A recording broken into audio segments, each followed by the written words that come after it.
देखो अगला चैप्टर अर्थशास्त्र कौन सा है? वैश्वीकरण। चैप्टर का नाम कौन सा है? वैश्वीकरण। अब पार्ट होगा 6 है ना, चैप्टर 6। और चैप्टर का नाम हो गया हमारा वैश्वीकरण। तो वैश्वीकरण में क्या क्या पढ़ना है इन सभी चीजों की बात करें, ठीक है। देखो वैश्वीकरण का मतलब क्या होता है, पहले इस शब्द को अगर समझ लेते हैं तो बाकी पूरा चैप्टर क्या हो जाएगा, अपने आसान हो जाएगा। तो वैश्वीकरण का मतलब देखो, वैश्वीकरण शब्द में दो चीज छिपा हुआ है क्या। एक होता है पूरा दुनिया, इसको बोलते हैं हम लोग विश्व, ठीक है। पूरा दुनिया जिसको हम लोग क्या कहते हैं, विश्व। अब पूरा दुनिया से क्या हो जाना है, पूरा दुनिया आपस में जुड़ गया, पूरा दुनिया क्या हो गया, आपस में जुड़ गया, इसी को हम लोग क्या कहते हैं, वैश्वीक। किसी को दिक्कत, ध्यान रखना, दुनिया के सभी देश आपस में जुड़ जाते हैं, इसी को हम क्या कहते हैं, वैश्वीकरण, ठीक है। अब जुड़ने का कई तरीका, कुछ व्यापार से जुड़ते हैं तो कुछ दोस्ती से मन से जुड़ सकते हैं, ठीक है। वह आपस में जुड़ जाते हैं, इसी को क्या कहते हैं लोग, वैश्वीकरण के साथ। लेकिन यहाँ पे हमारा वैश्वीकरण का मतलब है दुनिया के सभी देश आपस में जुड़ गए, लेकिन व्यापार करने के लिए मेनली, ठीक है। अब देखो शब्द बाय शब्द अगर देखोगे तो वैश्वीकरण का अर्थ क्या है, तो वैश्वीकरण वह प्रक्रिया है, वैश्वीकरण वह प्रक्रिया है जिसके द्वारा विश्व के विभिन्न अर्थव्यवस्थाओं का समन्वय या एकीकरण किया जाता है। यानी कि समन्वय का मतलब समझ में आया? आपस में संतुलन बनता है और आपस में सभी के सभी अर्थव्यवस्थाएं जुड़ जाती है। अर्थव्यवस्था का मतलब समझाए थे पहले, देखो हर एक देश की अपनी एक व्यवस्था होती है, जिस व्यवस्था के अंतर्गत क्या करता है वो काम करता है, उसी को हम लोग क्या कहते हैं, अर्थव्यवस्था। फर्स्ट चैप्टर में बताए थे ना, हर एक देश की अपनी एक व्यवस्था होती है। जैसे देख लो घर की व्यवस्था है, जिसमें क्या है, तो कोई व्यक्ति कमाते हैं तो कोई व्यक्ति अन्य काम करते हैं, तो पूरा घर का सिस्टम चल रहा है ना। उसी प्रकार पूरे देश में है, कहीं एक जगह से एक व्यक्ति कमाता है तो दूसरी जगह खर्च करता है, तो दूसरी जगह खर्च किया तो वहां पे तीसरे व्यक्ति कमाई हुई, हुआ ना, फिर वहां से खर्च हुआ तो अगले व्यक्ति कमाई, तो पूरा सिस्टम चल रहा है। इसमें वस्तु सेवा सब क्या हो रहा है, लेन देन चल रहा है इसमें, तो इसी को हम लोग क्या कहते हैं, अर्थव्यवस्था, है ना।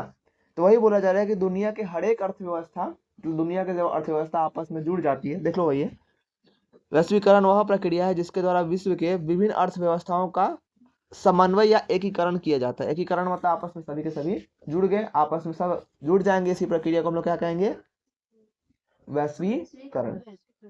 कोई दिक्कत किसी को नहीं है।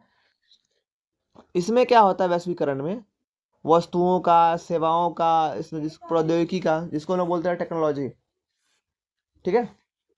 किसका किसका होता है, वस्तुओं का, सेवाओं का, टेक्नोलॉजी का, पूंजी का, श्रम का, एक देश से दूसरे देश में क्या होता है, बिना किसी रुकावट के जगह मतलब प्रवाह होता है, पता है ना।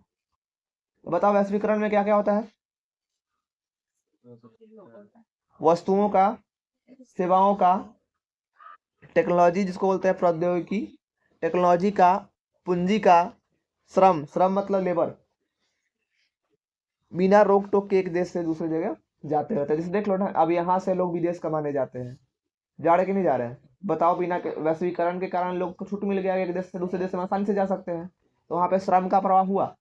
प्रवाह का मतलब बढ़ना, आगे की ओर जाना या फिर आना, मतलब जाना आना को हम लोग क्या कहेंगे, प्रवाह। बताओ श्रम का प्रवाह हो रहा है कि नहीं हो रहा है, हो रहा है ना। यहाँ से इंडिया से लोग विदेश कमाने जा रहे हैं, श्रम का प्रवाह हुआ।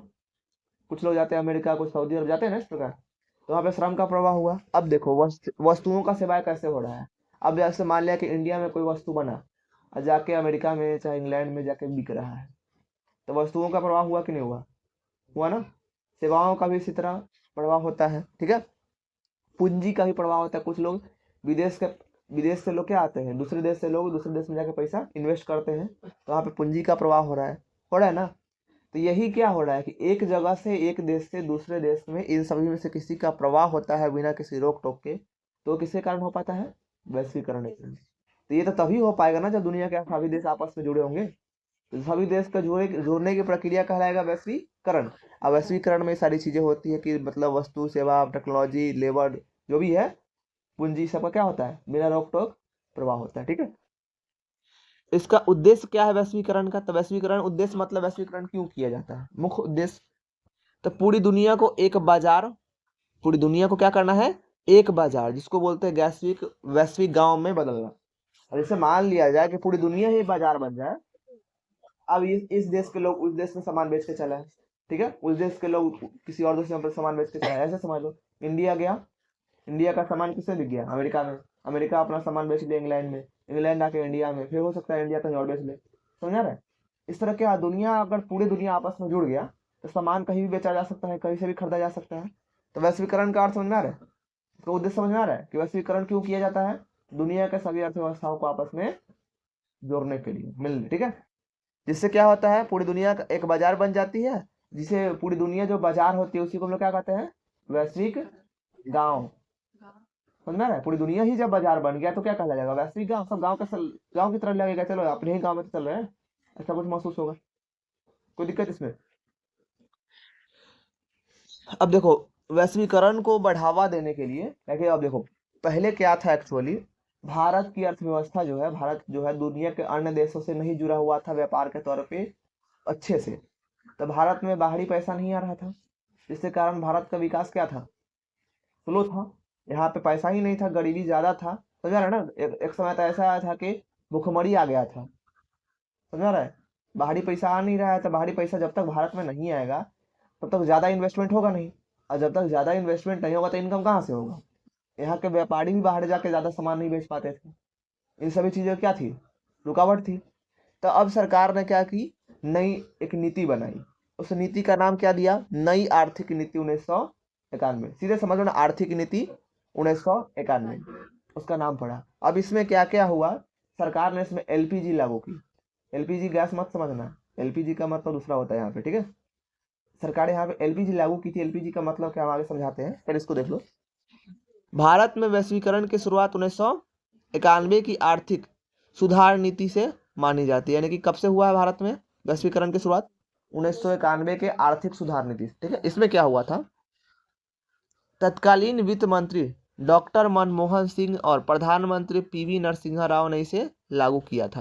ध्यान रखना, यहाँ से क्वेश्चन अगर ऑब्जेक्टिव पूछा जाता है, नई आर्थिक नीति किसने लागू किया? तो वित्त मंत्री कौन थे? मनमोहन सिंह। प्रधानमंत्री कौन थे? पीवी नरसिम्हा राव।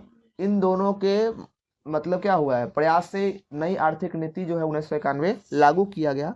इसके 3 हिस्से थे, देखो है ना, जिसको एलपीजी मॉडल कहा गया। क्या कहा गया?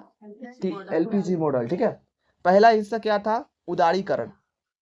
दूसरा था निजीकरण, और तीसरा था वैश्वीकरण। देखो तो, उदारीकरण को बोलते हैं लिबरलाइजेशन, एल से शुरू हो रहा है ना। उसके बाद दूसरा हिस्सा क्या था? प्राइवेटाइजेशन, निजीकरण जिसको बोलते हैं। और तीसरा हिस्सा क्या था? ग्लोबलाइजेशन। बताओ तो, तीनों का पहला उठाओगे तो एलपीजी ना हो गया। तो सरकार 3 चीजों पे फोकस की। किन किन चीजों पे? उदारीकरण पे, निजीकरण पे और वैश्वीकरण पे। अब तीनों क्या है जरा समझो इस तरह। उदारीकरण क्या होता है? देखो, सरकार द्वारा लगाए गए अनावश्यक नियंत्रणों और प्रतिबंधों को हटाना। अब जैसे देख लो, सरकार कुछ भी करना पहले लोग क्या होते थे 1991 से पहले, कुछ भी करो तो पहले लाइसेंस लो, लाइसेंस लोगे तभी तुम ही काम कर सकते हो। तो हुआ क्या कि बहुत सारे लोग तो लाइसेंस ले नहीं पाए। अब बहुत सारा, सिर्फ लाइसेंस की ही बात नहीं है, बहुत सारा लफड़ा होता था कोई भी बिजनेस शुरू करने के लिए, ठीक है। बहुत सारा लफड़ा होता था, इधर से इससे परमिशन लो, उससे परमिशन लो, इधर करो वो करो, समझा रहे हैं ना। तो उसमें बड़ा दिक्कत हो रहा था। तो सरकार क्या की, कुछ चीजें पे छूट दे दी। चलो, अब बिना मतलब का जो बेकार का जो काम जो है उसको बोल दिया कि नहीं, छोड़ दो, इसको स्किप करो। समझा रहे? जरूरत का सिर्फ वही करता। लाइसेंस लेना कंपलसरी उस समय नहीं रह गया। हाँ, कुछ कुछ स्पेशल चीजों पे लाइसेंस लेना कंपलसरी था, लेकिन जो नॉर्मल चीजें उसमें बिना लाइसेंस के भी काम चल सकते। तो सरकार अब इतना छूट दे दी ना। अब पहले होता क्या था कि विदेशी कंपनियां आई, विदेशी कंपनियां भारत में क्या की, पैसा इन्वेस्ट करना चाहती है यहाँ से पैसा। अब पैसा इन्वेस्ट करेगा तो कमाएगा ही ना पैसा। तो उसका कमाने के लिए भारत में पैसा इन्वेस्ट करना चाहती थी। लेकिन लफड़ा सबसे बड़ा क्या होता था पता है? अब भारतीय सरकार बोलती थी कि ये लाइसेंस लो, इससे परमिशन लो, वो करो, ऐसे करते करते उससे 4-5 साल बर्बाद करवा देता था। अब विदेशी कंपनियां हड़क के भारत आना ही नहीं चाहता था। जिसके कारण क्या होगा, भारत में पैसा की कमी हो गया, इन्वेस्टमेंट की कमी हो गया, देश में गरीबी छा गया, भुखमरी आ गया। समझा रहे ना? तो इसलिए सरकार यहाँ पे छूट दे दी। अनावश्यक चीजें जितना भी है उसको क्या किया जाए, उस पर नियंत्रण न लगाया। जैसे वो क्या कहा गया, उदारीकरण, ठीक है। अब उदारीकरण में क्या हुआ था, सरकार द्वारा लगाए गए, क्वेश्चन पूछा गया जा सकता है कि उदारीकरण क्या है, यहाँ से जनरली क्वेश्चन रहता है। इसका परिभाषा क्या हो जाएगा, सरकार द्वारा लगाए गए अनावश्यक नियंत्रणों और प्रतिबंधों को हटाना ही उदारीकरण कहलाता है। कोई दिक्कत किसी को नहीं है? उदारीकरण समझ में आ रहा है कि अनावश्यक जितने भी प्रतिबंध थे, अनावश्यक बिना मतलब का जो रोक टोक था उसको क्या कर देना, हटा देना, क्या कहलाया, उदारीकरण। कोई दिक्कत किसी को? अब आते हैं हम लोग नेक्स्ट, निजीकरण। निजीकरण क्या है? उदारीकरण समझ में आ रहा है ना? निजीकरण का मतलब प्राइवेटाइजेशन। अब देखो हुआ क्या है एक्चुअली, निजीकरण के क्षेत्र का मतलब शुरुआत यहाँ से होता था। पहले जो भी चीजें होता था ना, सरकार बोलती थी कि मुख्य चीजें सरकारी होगा, प्राइवेट लोगों को ज्यादा छूट नहीं दिया जाता। समझ में आ रहा है? प्राइवेट चीजें अब जैसे होता है ना, जो भी प्राइवेट बैंक होता था सरकार पकड़ के उसको सरकारी कर देती थी। ठीक है, तो लोग आम जनता जो था अपन बिजनेस को ज्यादा बढ़ाना ही नहीं चाहता था। जेकर जेकर बिजनेस ज्यादा बढ़ गया उसको सरकार पकड़ के प्राइवेट कर देती थी, सॉरी प्राइवेट वाले को सरकारी कर देती थी। अब डर से लोग अपन बिजनेस ज्यादा बढ़ावे नहीं करता था, अपन काम भर करके छोड़ देता था। वो जानता था कि ज्यादा बढ़ेगा तो सरकार पकड़ कर सरकारी कर देगा, तो सरकारी कंपनी का तुमको फायदा होगा तो सरकारी हो गया। तो अब हुआ क्या कि सरकार बोली कि नहीं, निजीकरण जो है यानी कि सरकारी क्षेत्र के उद्योग को निजी क्षेत्र के लिए खोल दिया गया। अब ये ही नहीं सिर्फ, अब पहले हुआ था ना कि ज्यादा बढ़ा था उसको प्राइवेट से सरकारी कर दे रही थी। ठीक है, अब बोला कि निजीकरण जो है अपना व्यक्ति आप फायदा कमाओ, कोई दिक्कत नहीं, जितना कमाना है कमाओ, बस कुछ नीति के अनुसार सरकार को भी टैक्स दो। तो प्राइवेट लोगों को भी इतना छूट मिला, सरकारी चीजें भी क्या हो गया, प्राइवेट लोगों के लिए खोल दिया गया। तो इसको कह दिया गया क्या, निजीकरण। कोई दिक्कत? तो लोगों को अब क्या मिल चुका है, उदारीकरण मतलब छूट मिल चुका है, निजीकरण मतलब प्राइवेट चीजें रखने का भी छूट मिल चुका है। अब तीसरा क्या मिलेगा, वैश्वीकरण। तो भारत की अर्थव्यवस्था को दुनिया की अर्थव्यवस्था से जोड़ दिया गया। अब यहाँ से लोग बाहर विदेश में भी जाकर सामान बेच सकते हैं, जैसे अमेरिका, इंग्लैंड हो गया। अब देखो यहाँ पे जो व्यक्ति ज्यादा सस्ता बेच रहा जाएगा विदेश में महंगा बेच के पैसा कमा के आएगा, तो लोग को फायदा हुआ कि नहीं हुआ? हुआ ना? बताओ इससे फायदा है कि नुकसान है? फायदा हुआ ना? तो तीन चीजें किया गया। पहला क्या हुआ, एलपीजी के तहत पहला हुआ उदारीकरण, जिससे क्या हुआ, अनावश्यक चीजें छोड़ देना पड़ गया, अनावश्यक चीजें करना ही नहीं था। दूसरा, प्राइवेट संपत्ति को बनाने का मतलब छूट मिला सरकार की तरफ से पूरी तरह से। और तीसरा, वैश्वीकरण मतलब भारत को दुनिया से जोड़ दिया गया। इससे क्या होगा कि यहाँ के लोग, यहाँ के सरकार जो है विदेशों में भी जाके सामान मतलब अपना एक्सपोर्ट कर सकती है, बेच सकती है, जिससे क्या होगा, उनका खुद का अपना लाभ होगा। होगा ना? तीन चीजें करने के बाद सरकार को क्या हुआ, पूरी दुनिया के साथ भारत की अर्थव्यवस्था जुड़ गई और भारत को बहुत सारा फायदा मिला। ठीक है, कोई दिक्कत यहाँ तक? तो वैश्वीकरण का मतलब समझ आ रहा है, वैश्वीकरण कितना जरूरी था। लेकिन इसका पता है वैश्वीकरण का नुकसान भी होता है। वैश्वीकरण के कुछ फायदा भी है लेकिन इसके कुछ नुकसान भी है। ठीक है, बारी बारी आगे देखेंगे। अगला क्या है, वैश्वीकरण के 5 मुख्य अंग। तो वैश्वीकरण करने के लिए 5 इसके मुख्य हिस्से हैं। ठीक है, पहला हिस्सा क्या है, व्यवसाय और व्यापार संबंधी अवरोधों की कमी। यानी कहने का मतलब वैश्वीकरण तभी तरीके से लागू होता है जब इन चीजों का फॉलो हो, इन चीजें उसमें शामिल होती है। पहला क्या है इसमें, व्यवसाय। व्यवसाय मतलब समझ में रहा है ना, बिजनेस से रिलेटेड। तो व्यवसाय एवं व्यापार संबंधी अवरोधों की कमी, यानी कि जितने भी अवरोध थे उसको कम कर दिया गया और टैक्स जो है कम लगने लगा। समझ में आ रहा है? टैक्स भी क्या हो गया, कम लगने लगा। दूसरा, पूंजी का निर्बाध प्रवाह, यानी कि विदेशी निवेशक आसानी से देश में पैसा लगा सकते हैं। ठीक है, ये भी फायदा हुआ है ना। अब वैश्वीकरण तभी पूरी तरह से सक्सेसफुल होगा ना जब क्या कर दिया जाए, टैक्स कम कर दिया जाए, तो उसको उदारीकरण के नीचे रखा जाएगा ना। अब जैसे पहले बिना मतलब क्या अनावश्यक चीजें कौन कौन सी थी, लाइसेंस बनवाना, टैक्स जरूरत से ज्यादा रख देना, जिसके कारण विदेशी कंपनियां नहीं आ रही थी। अब टैक्स भी कम कर देना, आज जो अनावश्यक लाइसेंस है उसको भी बोलना कि चलो ना पहले शुरू कर लो, बाद में आराम से लाइसेंस बनवाते रहना, ऐसा छूट दे दिया गया। समझ रहे हो ना? तो जिसके कारण क्या होगा, विदेशी कंपनियां अब आने लगी। तो ये भी कहा जाए तो वैश्वीकरण को अगर बढ़ावा देना है तो इन चीजें करना पड़ेगा। पहला क्या करना पड़ेगा, उदारीकरण करना पड़ेगा। उदारीकरण मतलब अनावश्यक चीजें क्या कर देना, हटा देना है और टैक्स को कम कर देना है, तो उदारीकरण हो गया। दूसरा क्या हो जाएगा, विदेशी निवेशक आसानी से देश में पैसा लगा सके, इसलिए उसको छोड़ देना पड़ेगा। तीसरा, प्रौद्योगिकी का निर्बाध प्रवाह, यानी कि तकनीक का आदान प्रदान होना चाहिए वैश्वीकरण में। तकनीक मतलब जैसे मान लिया जाए कि तुम्हारे पास जो तकनीक है, टेक्नोलॉजी है, तो तुम बाहर से क्या करो, टेक्नोलॉजी खरीदो, मंगवाओ, अपना टेक्नोलॉजी उसको दो। समझ रहे ना? तो टेक्नोलॉजी का लेन देन चलते रहना चाहिए, तभी वैश्वीकरण सक्सेसफुल होता है। चौथा है श्रम का निर्बाध प्रवाह, यानी कि लोग काम करने के लिए एक देश से दूसरी जगह जा सके, वीजा नियमों का मतलब वीजा लेकर, बिना मतलब में नहीं। ये देखो एक देश से दूसरी जगह जाने में क्या होता है, वीजा पासपोर्ट की आवश्यकता पड़ता है ना।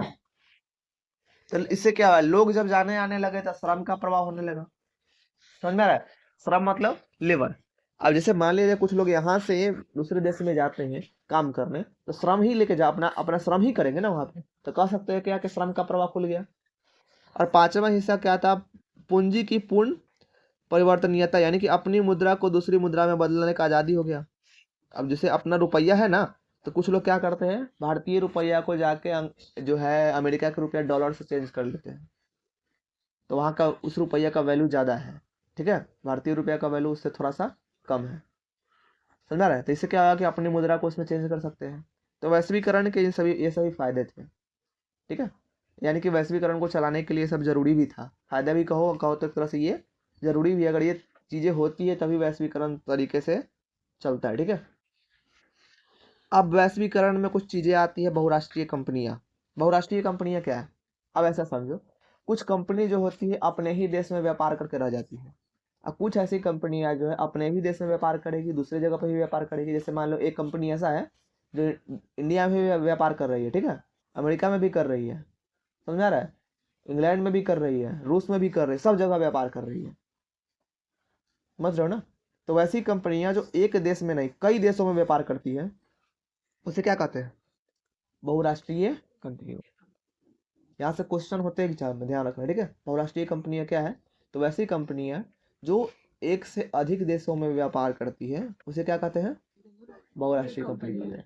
कोई दिक्कत, तो वही देखो, वह कंपनी जो एक से अधिक देशों में उत्पादन पर नियंत्रण और स्वामित्व रखती है उसे बहुराष्ट्रीय कंपनी कहते हैं। तो ये अगर कठिन भाषा तुमको लग रहा है तब जो भी बोले वो लिख देना, ठीक है। तो ऐसी कंपनियां जो एक से अधिक देशों में व्यापार करती है उन्हें बहुराष्ट्रीय कंपनियां कहते हैं, ठीक है। तो ये कंपनियां वहाँ कारखाना लगाती है जहाँ उन्हें सस्ता श्रम मिलता है, संसाधन जहाँ पे सस्ता मिलता है वहाँ पे लगाती है, इससे मुनाफा ज़्यादा होगा, और जाके बाकी दुनिया के अलग अलग देशों में बेचती है। जैसे देख लो एग्जाम्पल के तौर पे एमएनसी जो है विदेशी कंपनियां, देखो एमएनसीज का मतलब होता है मल्टीनेशनल कंपनीज, यानी कि मल्टीनेशनल मतलब बहुराष्ट्रीय कंपनियां। तो कुछ विदेशी बहुराष्ट्रीय कंपनियां हैं और कुछ देखोगे तो भारतीय बहुराष्ट्रीय कंपनियां हैं। पहला है सैमसंग, एक कोरियन कंपनी है, कोरिया में बना है, ठीक है। देखो इंडिया में भी मोबाइल बेचता है, अलग अलग चीज़ें बेचता है ना, फ्रिज भी बेचता है, बहुत सारी चीज़ें बेचता है, अलग दुनिया के अलग अलग देशों में बेचता है सैमसंग। उसी तरह कोका कोला, देख रहे हो ना कोका कोला। उसके बाद फोर्ड मोटर्स, नोकिया, विदेशी कंपनी है और दुनिया के अलग अलग देशों में ये सामान बेचता है। उसके बाद क्या था, भारतीय कंपनी में टाटा मोटर आ गया, टाटा का जो गाड़ी है वो इंडिया में भी बिकता है और दुनिया के कई अलग अलग देशों में भी बिकता है। तो क्या एक देश में व्यापार हो रहा है, नहीं हो रहा है ना, कई देशों में व्यापार हो रहा है, तो कह सकते हैं सब क्या हो जाएगा, बहुराष्ट्रीय कंपनी है। उसके बाद एशियन पेंट, एशियन पेंट का नाम सुने होगा सब, पेंट कर जो होता है पेंट, तब इंडिया में भी उसका पेंट बिकता है, दुनिया के अलग अलग देशों में बिकता है, तो वो भी क्या हो जाएगा, बहुराष्ट्रीय कंपनी।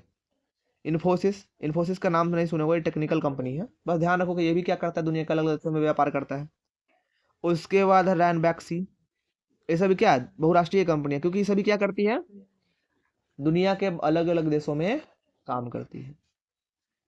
अब एमएनसीज के काम करने के तरीके, मतलब बहुराष्ट्रीय कंपनियां कैसे काम करती है।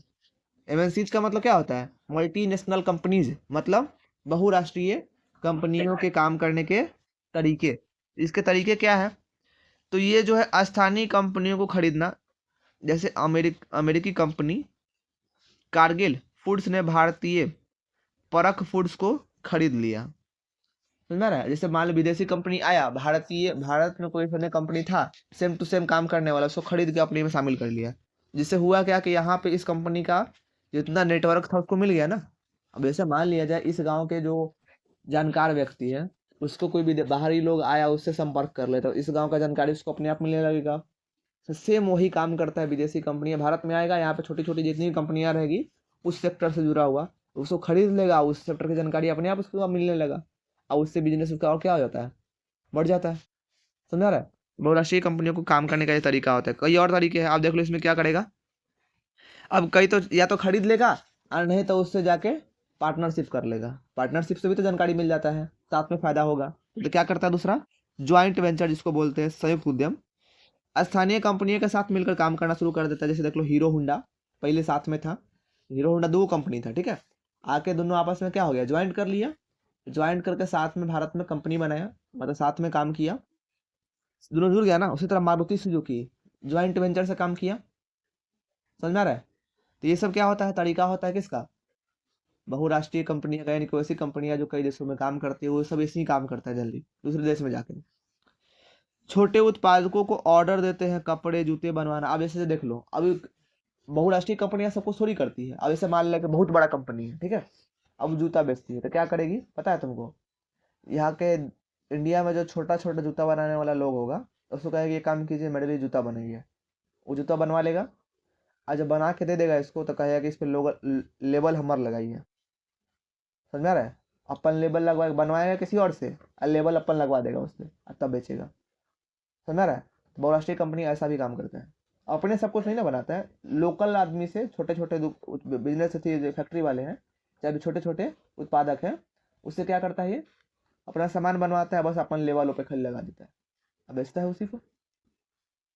समझ में आ रहा है, तो बहुराष्ट्रीय कंपनियां कैसे काम करता है, कोई दिक्कत किसी को नहीं है ना। अब आता है हमारा क्या, विश्व व्यापार संगठन। तो विश्व व्यापार संगठन को इसको हम लोग बोलते हैं वर्ल्ड ट्रेड ऑर्गेनाइजेशन, WTO। यहाँ से क्वेश्चन विश्व व्यापार संगठन की स्थापना कब हुई थी, ऐसा कुछ पूछा जा सकता है, इसलिए इसको यहाँ पे नोट किया हुआ है। तो विश्व व्यापार संगठन की स्थापना कब हुई है, जनवरी 1995 में। मुख्यालय कहाँ पे इसका, जिनेवा में। देखो विश्व व्यापार संगठन क्या है, पूरी दुनिया में होने वाले व्यापार को क्या करता है। अब जैसे मान लीजिए कि एक देश दूसरे देश में व्यापार हो रहा है, तो कभी कभी लफड़ा भी तो हो जाता है ना, कुछ नियम कानून होते हैं। तो इन सभी नियम कानून के तहत सभी चीजों को देखते हुए कंट्रोल करने का जो काम करता है, वो कौन करता है, विश्व व्यापार संगठन। समझ में आ रहा है, किसी को कोई दिक्कत।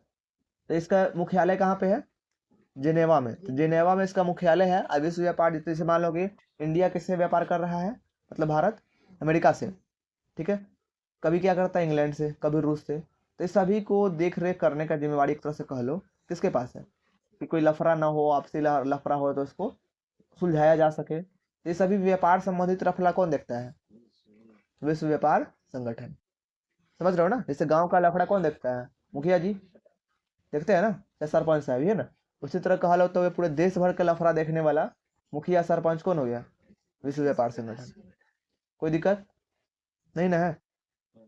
तो इसका मुख्यालय कहाँ पे है, जिनेवा में। स्थापना कब हुआ था, जनवरी 1995 में। इतिहास के बारे में जानोगे इसके, इससे पहले इसे GATT general agreement of traffics and trade कहा जाता था, उसका नाम बदल दिया गया, उसी को बदल क्या कर दिया गया, विश्व व्यापार संगठन, WTO। ठीक है, पहले इसका नाम ये था। उद्देश्य की बात करें तो अंतर्राष्ट्रीय व्यापार को आसान बनाना, जिसको बोलते हैं उदार बनाना, और देशों के बीच व्यापारिक विवादों को सुलझाना इसका काम है, जो कि पहले ही बताया है। जो भी लफड़ा होता है इसको देखने का काम कौन करता है, मुखिया की तरह WTO करता है ना। उसके बाद भारत और WTO इसका एक संस्थापक देश है, भारत भी WTO से जुड़ा हुआ है, ठीक है, कोई दिक्कत।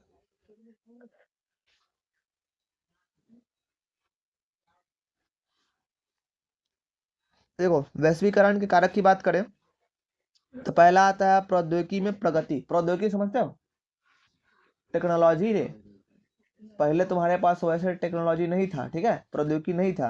अब तुम्हारा प्रौद्योगिकी क्या हो गया है, टेक्नोलॉजी अच्छा हो गया है। तो वैश्वीकरण के कारण तुम गए दूसरे देश में, वहां से तुम टेक्नोलॉजी लेकर आए, अपने देश में क्या कर दिए, उसको लागू कर दिए। तो वैश्वीकरण से टेक्नोलॉजी बढ़ता है, कह सकते हैं। समझ रहे हो ना, वैश्वीकरण से क्या बढ़ता है, टेक्नोलॉजी। कोई दिक्कत। अब जैसे एग्जाम्पल ले लो, नॉर्मली ये बल्ब जो तुम जलता देख रहे हो, ये बल्ब का आविष्कार कहाँ पे हुआ था, भारत में तो हुआ नहीं था, नहीं ना हुआ था। अब भारत में नहीं हुआ तो भारत में कैसे आया, वही वैश्वीकरण के कारण। तो वहां पे हुआ, वहां से जो वस्तुएं बन बन के भारत में बिकने लगी, तो भारत में अपने आप टेक्नोलॉजी नहीं आ गया। कंप्यूटर का आविष्कार डायरेक्टली भारत में नहीं हुआ है, वो भी तो विदेश में हुआ था, दूसरे देश में हुआ है। वहां से कहाँ पे आया, भारत में आया, कंप्यूटर आया ना। ये कैसे आया, वैश्वीकरण के कारण। यहाँ के लोग भी बनाना सीख गए। जिसे क्या समझ में आ रहा है, वैश्वीकरण से टेक्नोलॉजी का भी प्रवाह होता है, जिसको बोलते हैं प्रौद्योगिकी का भी प्रवाह होता है। समझ में आ रहा है। तो इसमें क्या होता है, विशेषकर परिवहन, कंटेनर सेवा और टेक्नोलॉजी, जिसको बोलते हैं IT, इंटरनेट, मोबाइल इत्यादि का छोटा छोटा हिस्सा जो है, कह सकते हो। ये सब किसके कारण हो पाया है, प्रवाह इन सभी का वैश्वीकरण के कारण। कोई दिक्कत। अगला है हमारा क्या, व्यापार का उदारीकरण। सरकारों द्वारा अपार अवरोध जैसे आयात टैक्स हटाना। अब वैश्वीकरण में क्या हो गया चुका है, सरकार को भी क्या करना पड़ता है वैश्वीकरण को बढ़ाने के लिए। वैश्वीकरण में क्या होता है, पहली बात वैश्वीकरण से टेक्नोलॉजी बढ़ता है और बहुत सारी चीजें, परिवहन सेवा भी सुधरता है। और दूसरा, सरकार को इसमें टैक्स को कम करना पड़ता है। किसमें, वैश्वीकरण में। भारत में वैश्वीकरण का क्या प्रभाव पड़ा, उसी को बोलता है भारत में वैश्वीकरण के प्रभाव। भारत में वैश्वीकरण का कुछ प्रभाव तो पड़ा होगा ना, तो क्या प्रभाव पड़ा। देखो कभी कभी क्या होता है, किसी चीज का सकारात्मक प्रभाव होता है तो कभी कभी उसका नकारात्मक प्रभाव होता है। वैश्वीकरण का दोनों प्रभाव पड़ता है, एक कौन सा, सकारात्मक, और दूसरा नकारात्मक। अब देखो सकारात्मक प्रभाव क्या पड़ा, वैश्वीकरण का सकारात्मक प्रभाव में देखोगे तो तुमको देखने को मिलेगा। पहला, उपभोक्ता को लाभ, यानी कि कम कीमत पर बेहतर गुणवत्ता वाली विदेशी वस्तुएं देखने को मिलने लगी। अब ऐसे मान लिया जाए, पहले भी इंडियन वस्तु जो था क्वालिटी कम होता था लेकिन महंगा मिलता था, लेकिन वैश्वीकरण हुआ तो उससे भी अच्छा क्वालिटी वाला सामान अब सस्ता मिलने लगा। क्योंकि विदेशी वस्तुएं सस्ता हो आके यहाँ पे बिकने लगा, तो वैश्वीकरण के ही कारण बिकेगा ना। तो वैश्वीकरण के कारण यहाँ बिकने लगा तो वस्तुएं क्या हो गई, सस्ती हो गई। तो क्या हो गया ना, उपभोक्ता को लाभ हो गया ना, नॉर्मल आदमी को फायदा हुआ इससे।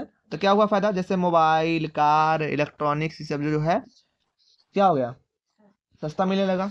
दूसरा फायदा, रोजगार के अवसर, यानी कि आईटी सेक्टर मतलब टेक्नोलॉजी वाले हिस्से में बीपीओ, कॉल सेंटर और रेस्टोरेंट चेन और नौकरियां बढ़ी, तो रोजगार भी बढ़ा। कह दो सीधे कहो तो रोजगार भी बढ़ा, बढ़ा ना वैश्वीकरण के कारण। तीसरा प्रभाव, विदेशी निवेश, यानी कहने का मतलब विदेशी मुद्रा भारत में इन्वेस्ट हुआ तो विदेशी मुद्रा भी बढ़ा, समझ रहे हो ना। चौथा फायदा, निर्यात में वृद्धि, यानी कहने का मतलब जब भारत से वस्तुएं दुनिया के अन्य देशों में बिकने लगी तो भारत को भी फायदा होने लगा। कुछ वस्तुएं नहीं, कुछ सेवाएं भी बिका, ठीक है। तो बोला जा रहा है अब भारत सॉफ्टवेयर और सेवाओं का बड़ा निर्यातक बन चुका है, तो भारत को क्या होगा, वैश्वीकरण के कारण फायदा हुआ। तो देख रहे हैं, वैश्वीकरण के कारण कुछ चीजें का फायदा भी होता है लेकिन कुछ चीजों का नुकसान भी होता है। तो उसको हम लोग क्या बोलेंगे, नकारात्मक प्रभाव। क्या बोलेंगे उसको, नकारात्मक प्रभाव।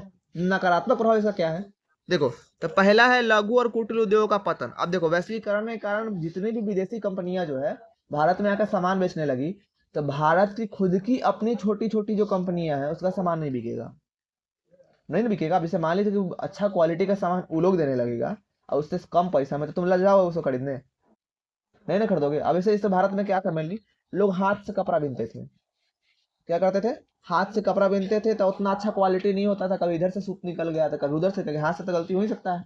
अब मशीन से बिनने लगा, देखो एकदम चिकना सा फिनिश करके देता है। तो मुंह खरीदने के लिए बोले तो हाथ वाला बोलेगा 150 रुपया का, अब मशीन वाला बोलेगा 100 रुपया का, तो कौन लोगे, मशीन वाला लोगे, देखो अच्छा फिनिश है। तो क्या हो गया, जो हाथ से बिन रहा था उसका तो रोजगार चला गया ना, गया कि नहीं गया। तो क्या इसे क्या कहा जाएगा कि छोटे छोटे उद्योग लगभग खत्म होने लगे। तो वैश्वीकरण का पहला नुकसान दिख रहा है, भारत के लोगों का उद्योग जा रहा है अब, छोटे छोटे उद्योग, कुछ बोलते कुटीर उद्योग। तो बड़ी कंपनियां जो है, एमएनसी जो है, बहुराष्ट्रीय कंपनियां के सामने छोटे छोटे दुकानदार और खिलौने बैटरी निर्माता जो है टिक नहीं पाए, और उनका क्या हो गया, खत्म हो गया, वो बेचारा पतन हो गया बेचारे का। दूसरा नुकसान है कि रोजगार की अनिश्चितता, ठीक है। निजी कंपनियां अस्थायी नौकरी देने के बजाय अस्थायी कॉन्ट्रैक्ट पे काम लेती है। अब जैसे देखो ये सब जो कंपनियां जो होती है ना, एमएनसीज जितनी भी जो है, ये क्या करती है, कॉन्ट्रैक्ट पे काम करती है, परमानेंट नौकरी देती नहीं है। तो लोगों को ये भी नुकसान हो गया, परमानेंट नौकरी देता ना फायदा है, तो ये क्या करती है, कॉन्ट्रैक्ट देती है, तो लोगों को नुकसान हो गया। ये भी कि यहाँ कहा जाए तो ये भी क्या, इसका नकारात्मक प्रभाव ही है। तीसरा, कृषि पर संकट। तो भारतीय किसान अमेरिकी किसाने का मुकाबला नहीं कर पा रहे हैं, भारतीय किसान जो है अमेरिकी किसानों का मुकाबला नहीं कर पा रहे हैं, जिन्हें वहां की सरकार जो है सब्सिडी देती है। तो अमेरिका की सरकार क्या करती है, अमेरिका के किसानों को सब्सिडी देती है। अब भारत की सरकार भारत के किसानों को ज्यादा सब्सिडी देती नहीं या फिर नहीं देती है, तो भारत के किसान अमेरिका के किसान के सामने टिक ही नहीं पाता है। तो किसानों को नुकसान हो गया कि देखो, अब जैसे मान लिया जाए यहाँ पे जो गेहूं का आटा बिक रहा है भारत में 25 रुपए किलो आ रहा है, ऐसा मान के चलते हैं, ठीक है। और यहाँ का गेहूं का आटा बिक रहा है, अब आ गया विदेशी आटा, अमेरिकी आटा आ गया, अब वो बोल रहा है कि नहीं हम 22 रुपये बेचेंगे, आ जाओ मार्केट में, कौन खरीदेगा, 25 रुपये वाला कि 22 रुपये वाला, 22 रुपये वाला। अब बताओ भारतीय आटा बिकेगा, नहीं, तो भारतीय किसान का नुकसान हुआ कि फायदा, नुकसान। समझ रहा है। तो कहा जाए तो वैश्वीकरण का ये एक नुकसान है। समझा रहा है? तो वैश्वीकरण के फायदे भी है तो उसके नुकसान भी है। अब हम लोग देखने वाले हैं विशेषकर बिहार पे क्या प्रभाव पड़ेगा, बिहार को फायदा होगा कि नुकसान होगा। तो बिहार को दोनों होने वाला है, बिहार को थोड़ा सा फायदा भी होगा, थोड़ा सा नुकसान भी होगा। क्योंकि देखो जहाँ पे फायदा होता है थोड़ा, वहां पे थोड़ा ना थोड़ा नुकसान जरूर होता है। ठीक है, तो यहाँ पे क्या होने वाला है, थोड़ा सा फायदा तो थोड़ा सा नुकसान। अब देखते हैं थोड़ा सा बिहार और वैश्वीकरण में। तो बिहार में वैश्वीकरण का सकारात्मक प्रभाव कम है, लेकिन नकारात्मक प्रभाव ज्यादा दिखा है, क्योंकि वहां पर आधारभूत संरचना, बिजली, सड़क की कमी है। बिहार में क्या है, आधारभूत संरचना मतलब जरूरत की चीजें की कमी है, जिसमें कौन कौन है, बिजली और सड़क। अभी भी बिहार के कुछ जगहों पे बिजली नहीं पहुंचा है, और सड़क तो देख ही रहे हो, कहीं कहीं का अच्छा है, कहीं का है तो इस तरह का कबाड़ी हो चुका है कि जाओ तो अपन घुटना और मुंह एक साथ नजर आएगा। समझ रहा है? उसके बाद बात करें संभावनाएं की, तो बिहार में कृषि उत्पादों जैसे हो गया लीची, आम, मखाना और पर्यटन का निर्यात बढ़कर वैश्वीकरण का लाभ उठाया जा सकता है। तो भारत के बिहार जो जहाँ पे हम लोग रह रहे हैं, यहाँ पे दो तीन फायदे की चीजें है। पहला क्या, लीची, आम और मखाना यहाँ के जैसा दुनिया के अन्य देशों में नहीं उपजता है, जितना क्वालिटी का यहाँ उपजता है। सुना रहा है? जितना क्वालिटी का यहाँ उपजता है ये दुनिया के अन्य देशों में नहीं उपजता है। तो इसको बढ़ावा देकर बिहार फायदा कमा सकता है।